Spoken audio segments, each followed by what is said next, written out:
Hi everyone, it's Mindy and welcome back to my channel. In today's video, I'm going to show you how easy it is to ink blend with Gina K Designs inks and show you some tips and tricks along the way. First, we will take a look at the supplies that I'll be using today. Here I'm showing you the two stamp sets that I'll be using, Tropical Skies and My Island. I thought these would be really fun stamps to combine and really kick off some summer cards. My Island is the one on the left, and the Tropical Skies is the one on the right with that landscape background stamp.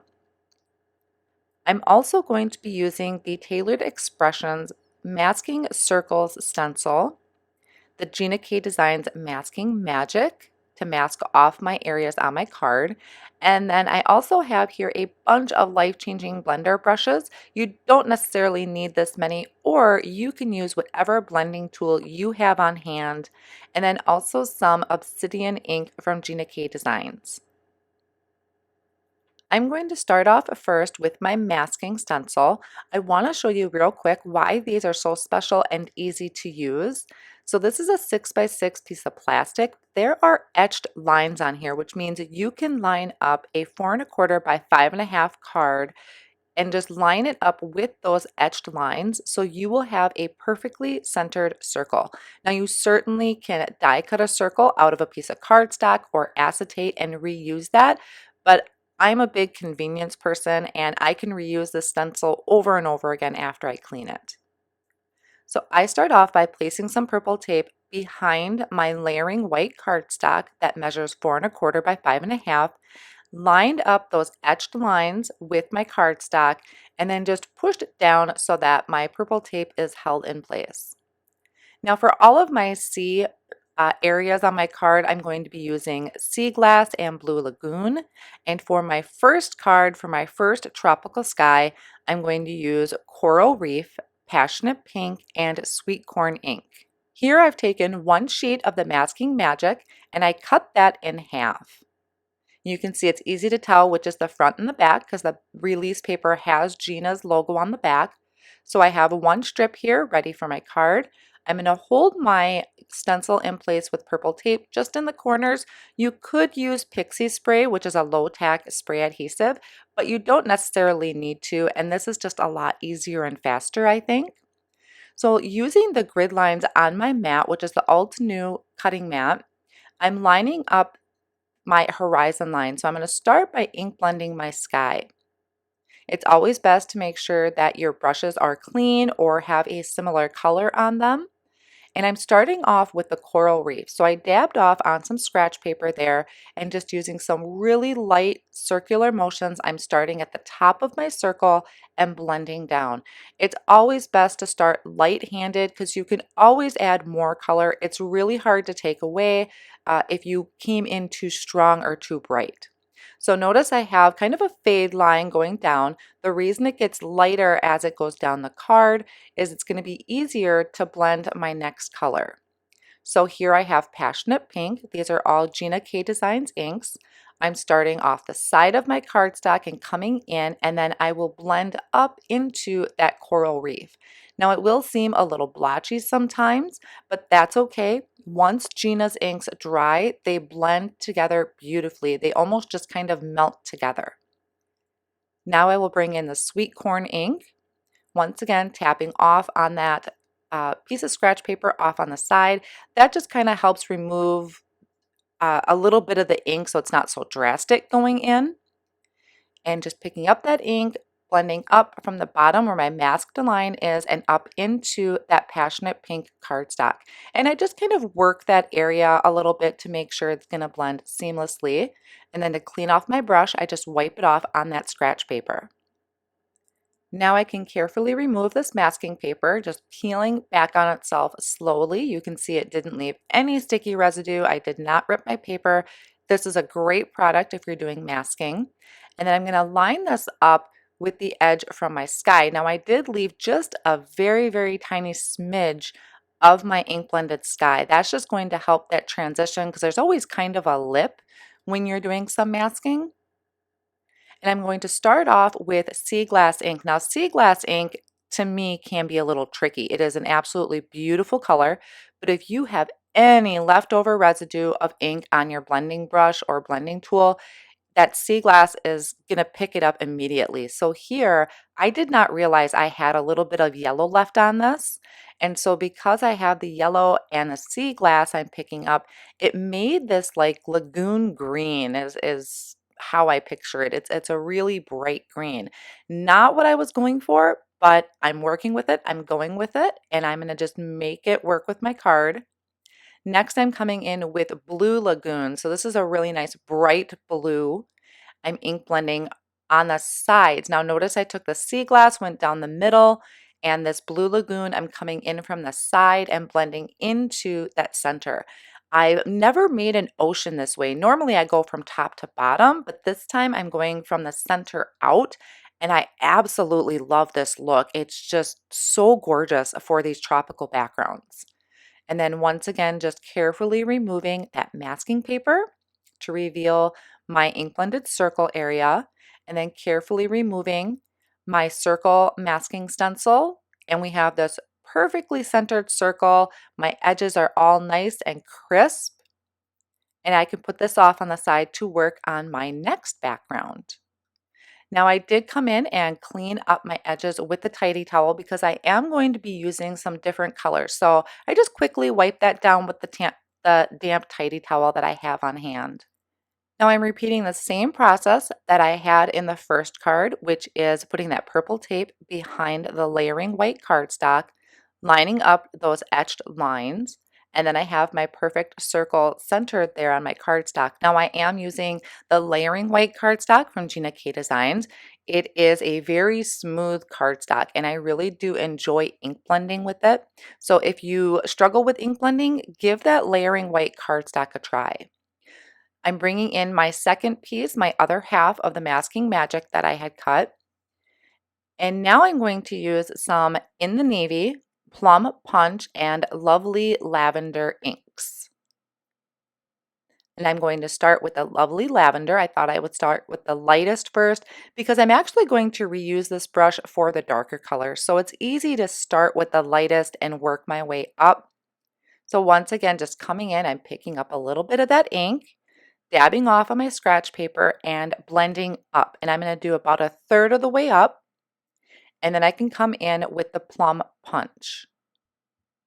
Same process, dabbing off. You can see that is really bright when I dab it off, which is nice to kind of get rid of that real stark color first and then blend onto the cardstock.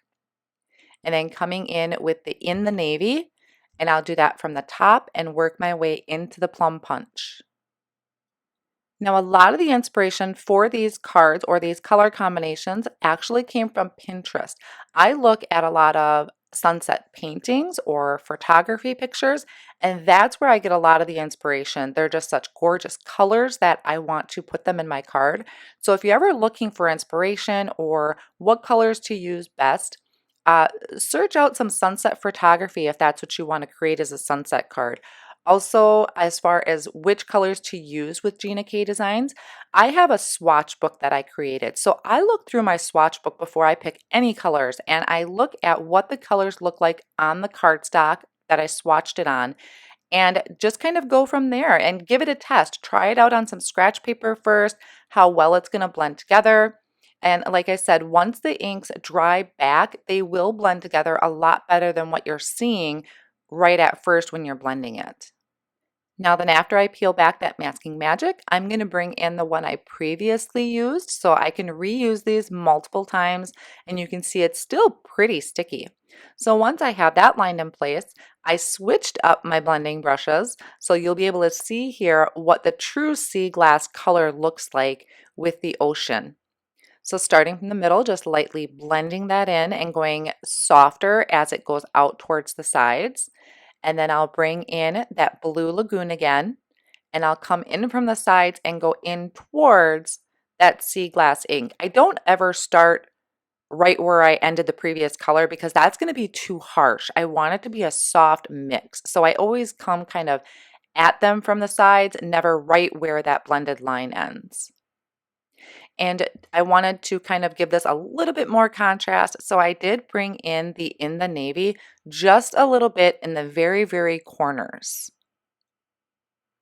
Now, as I stated earlier, I prefer to use the life-changing blender brushes for this just because that is one of my go-tos when it comes to ink blending. The bristles are very soft and it's easy for me to do these light blends like this, but you can use whatever blending tool you may have on hand or that you're comfortable with.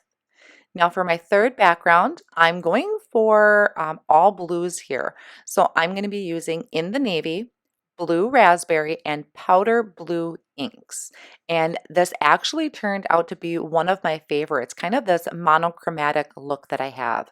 So once I lined up where I had my horizon to be, now as far as where to do it, you can decide how much of the sky or the ocean you want to do. I prefer to have more of the sky being kind of the bigger chunk of my card and the ocean being the smaller part of it. So you can decide where you want it to be. A lot of mine is just eyeballing it and what feels right to me, what looks good to you. And to me, I wanted the focus to be more on the sky.